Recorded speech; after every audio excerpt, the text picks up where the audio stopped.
Hello and welcome to Hot Indonesia, the only international window into this big country. I'm Dalton Tananaka in Jakarta. Here is this week's HI Hotlist. Do or Dynasty? Is it okay when family members run for office? We talk with candidate Rahayu Saraswati, the defense minister's niece. COVID crunch time. Bali is opening up while Jakarta extends restrictions. Who's right? And food fetish, why these simple videos of young women eating are viral sensations. Here are my co-hosts each and every week. Sandrina Malakiano, Deputy CEO of Polmark Indonesia from her home in South Tangerang, and Sandiaga Uno, former Vice Governor of Jakarta from his home in South Jakarta. Here's hot topic number one, do or dynasty.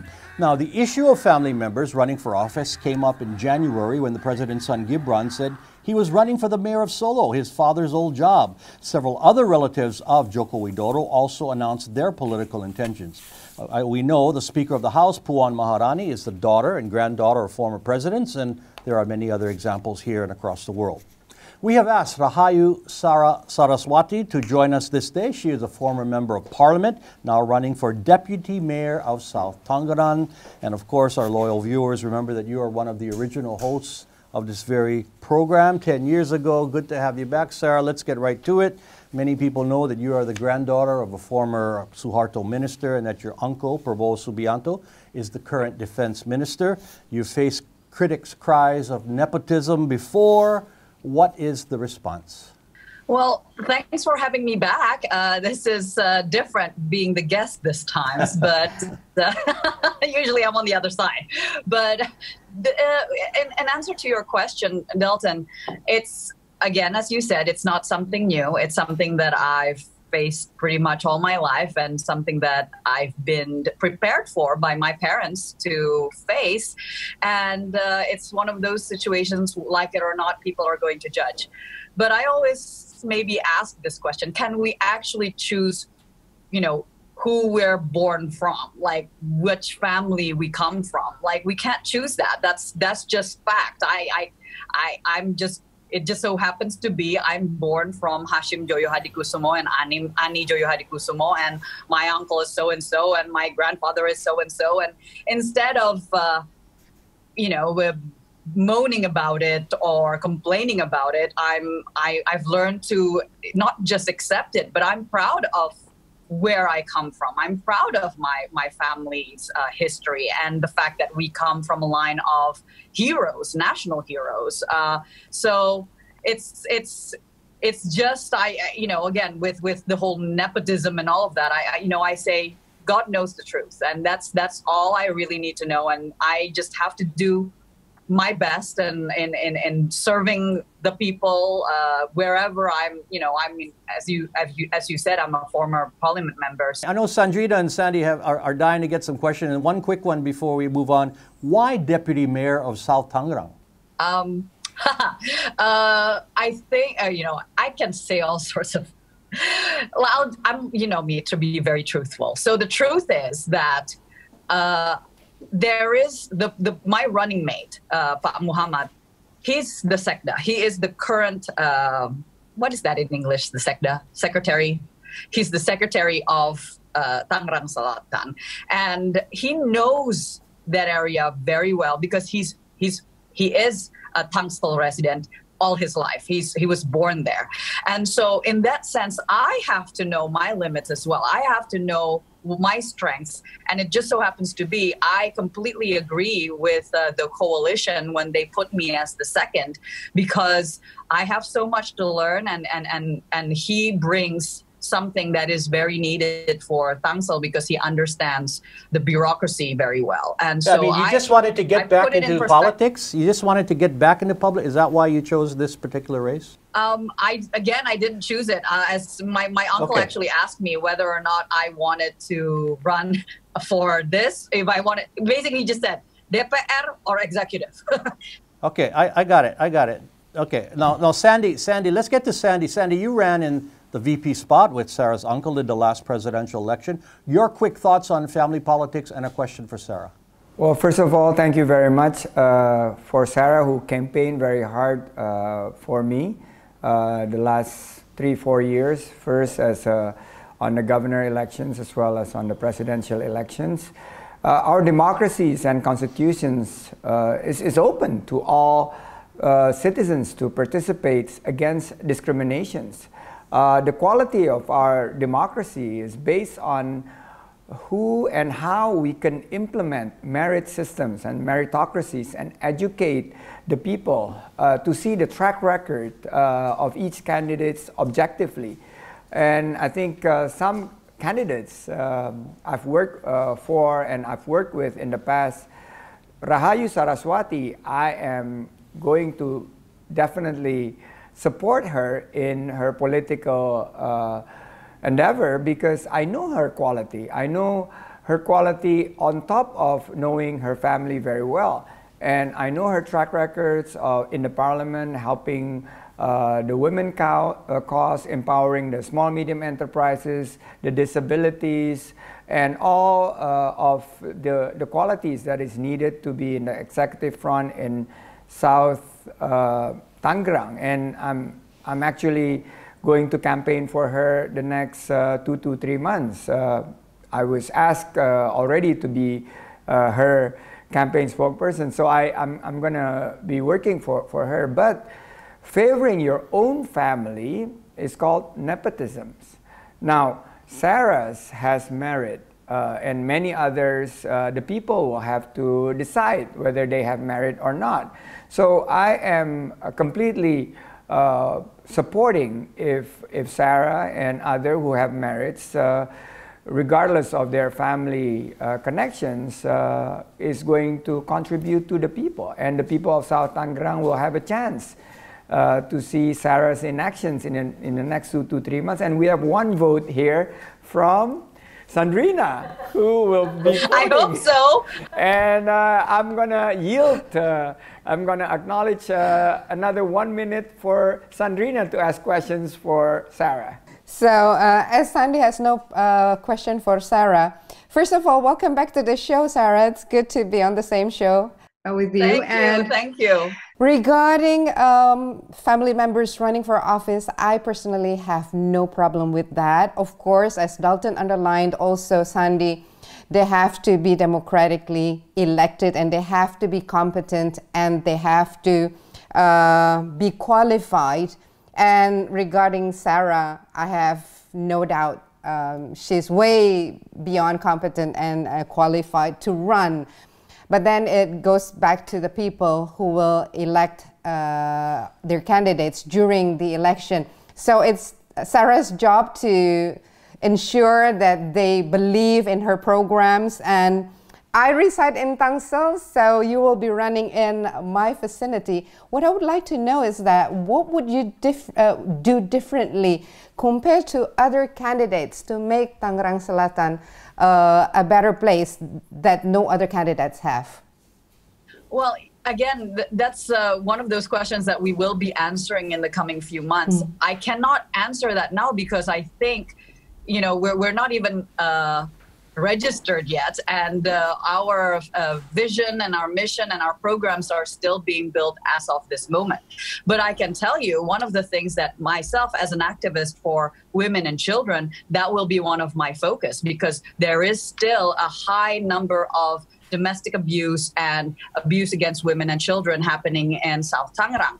So safe houses and also quick responders are some of the things that we'll be putting forward. The other thing, of course, is also to do with the youth, because that's, you know, I'm still a millennial, I guess you would say. So I'm representing their voice, and their voice needs to be heard. And one of the things that I've heard so often is that they don't feel that they have ownership over South Tangerang. And so they work in Jakarta. They only look at South Tangerang as a place to stay overnight, so to speak. And so I want to build that sense of ownership. Well, last thing, we got 30 seconds, Sarah. Speak directly to voters. You know, this is not the last time a family member of any family will enter politics. What would you say to voters directly when they are considering any candidate for office? Well, certainly take a look at their track record, take a look at what they stand for, and also for what you would like to have, what would you like to see in your area, in your district, and make sure that do your research, look at their vision, mission, but at the end of the day, I think their track record speaks volumes, because they can say the greatest, they can paint the best dreams and the best visions, but if their track record does not support that vision, then it's all pretty much a dream. Yeah, very good point. And you have a record from your 4 or 5 years in Parliament. Rahayu Saraswati, candidate for Deputy Mayor, South Tangerang, thank you very much, my old co-host. Hot Indo will continue shortly with COVID crunch time, why Jakarta is extending restrictions while Bali opens up.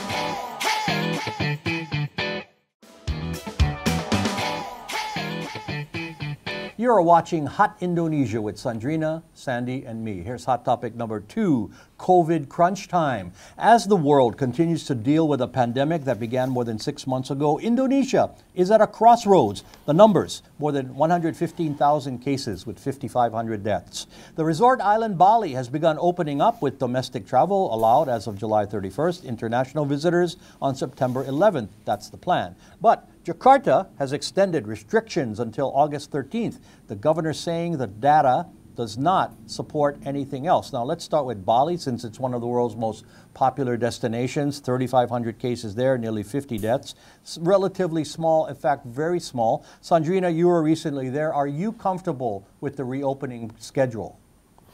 Well, if we're talking about the reopening of Bali, actually, most of the areas in Indonesia are open for business, including Jakarta, despite the extended restrictions during this transitional period.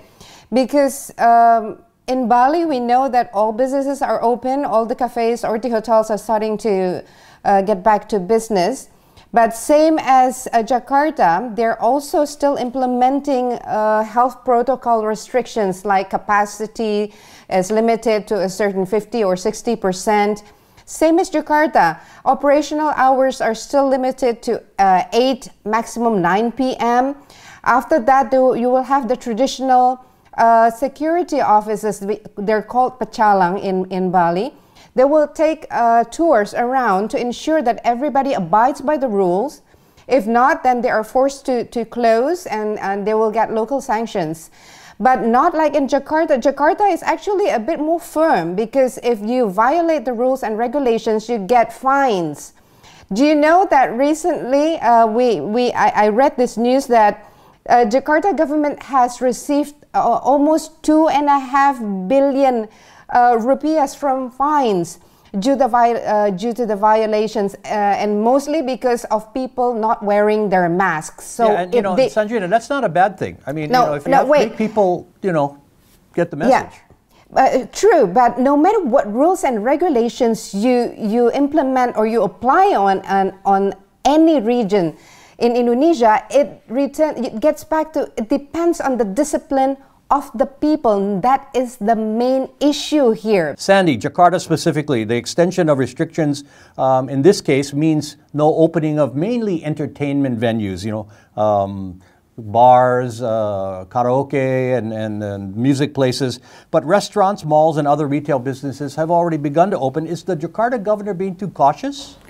Cinemas is also not open. So, right. Yeah, I agree with the approach of Governor Anies.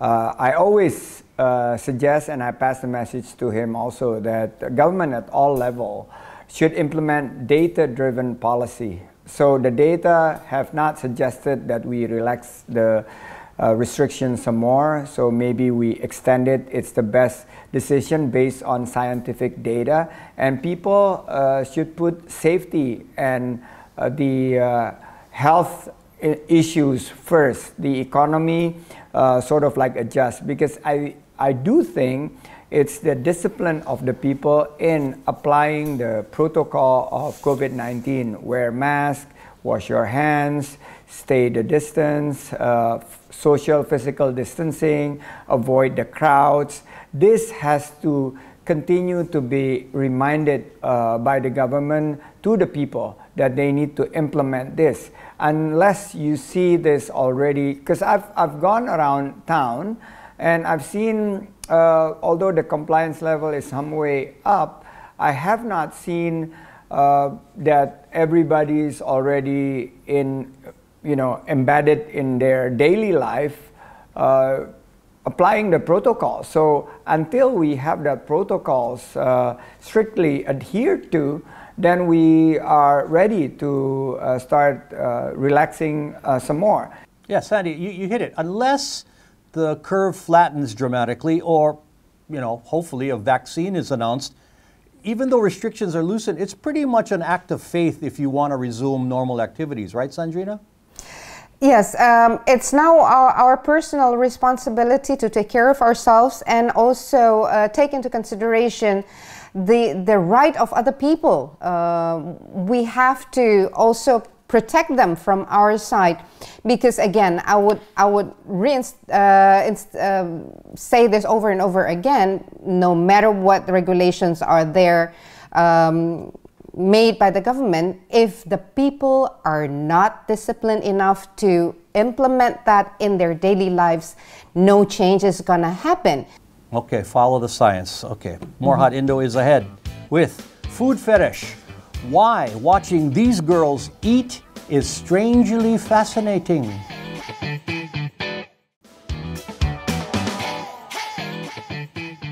You're watching Hot Indonesia from Jakarta. Here's hot topic number 3, food fetish.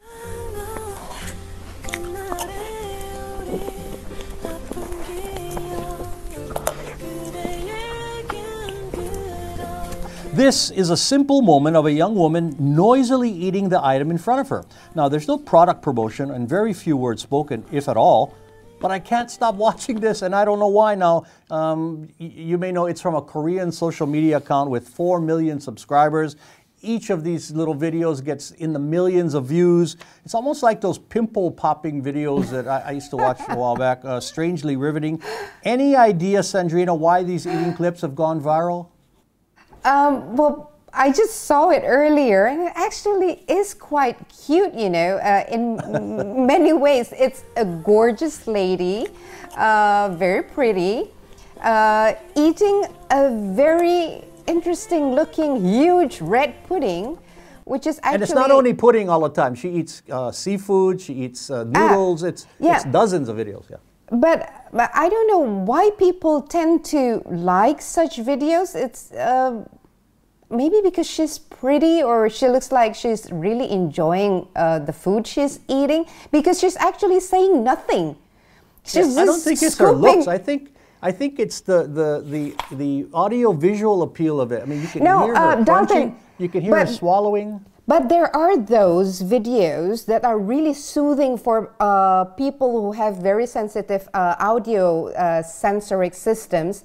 But they are actually not this kind of video, I think, because what I saw, unless my video was not properly shown to me, they have a specific microphone for that, and the sound is more evident. You go into details of every crunch, every movement. Sandy, are we just totally bored in semi-lockdown, or would these videos, from what you've seen, have appeal in any other time? It gives us the idea that Hot Indonesia, next time we will do this type of content. We deliver the news while we're eating something very fresh. That would go viral. Maybe we increase our viewership, but picture tells 1,000 words, video tells millions and millions of words. What she is doing is amazing. Her content is so good. She has the authenticity, why people like it, because it's relevant, it's food, she's good looking, and she's able, without telling anything much, that it's basically something that we are craving for, which is content that is applicable to us. And thirdly, it's very, very talkable. Whatever she's doing is, hey, look at the cake, the color of her makeup, and everything that she's doing is become very talkable, and that's why it always gone viral. So in my opinion, it teaches us here in Indonesia, because at the end of the day, it's creative economy. It creates a lot of opportunities for people to make money. to open up and create jobs. I think this is a clear message for us from her, that focus on your content. And when you have good content, you have millions of viewers. And I think she's monetized this. I think she's monetized this pretty well. Look, it landed her on Hot Indonesia for this episode.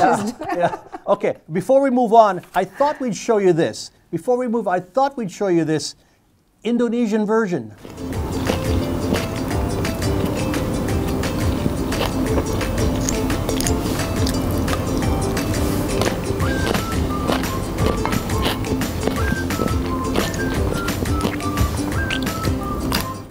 And that was hungry news anchor Raisa Chantami volunteering to create that special gado-gado moment. Okay, it is feedback time, and we want to hear from you wherever you are watching us from. A Facebook posting came from Maria in Idaho in the U.S. following our segment on preventing suicides. I'm glad your channel is discussing this topic. Also on Facebook, Michael in Hong Kong had this to say about racism under the American president's government. It's always been there. Here's how to contact us with your feedback. Email at hotindo@theindonesiachannel.com or comment through our Hot Indonesia or Indonesia Channel Twitter, Facebook, Instagram, and YouTube pages. Final word, Sandrina. Yeah, Wednesday, the 5th of August, a very respected and notable political scientist, Professor Cornelis Lai, passed away. Professor Cornelis Lai, or Mas Koni, we know him, is always known for always emphasizing on the importance of kebinekaan, or unity in diversity, in building democracy in Indonesia. So definitely this is a huge, huge loss for our country. Our deepest condolences and sympathy goes out to his family. Final word, Sandy. Earlier this week, we learned that our economy is not in a good shape due to COVID. We learned that we are now in negative territory, and that's why we need to basically be holding our hands virtually to work together with the government, private sectors, and hoax such as suggesting for you to take out your cash from banking system is completely irresponsible. So guys, ignore those hoax and make sure that you get your news from verifiable sources and accurate information. And the thing that you can do is to support our economy, to create jobs, and make sure that our economy is resilient in the face of COVID-19. And my final words, I look forward to the day when my Hot Indonesia co-host and I can work again in the same studio. This one, in fact. I look forward to when good friends are not afraid to meet me for coffee. But until the experts say the threat of COVID-19 is lowered, I understand. And I will do my part in getting back to the old normal. And that is Hot Indonesia for this week. For Sandrina, Sandy, and me, thank you very much for watching, and please join us again next time.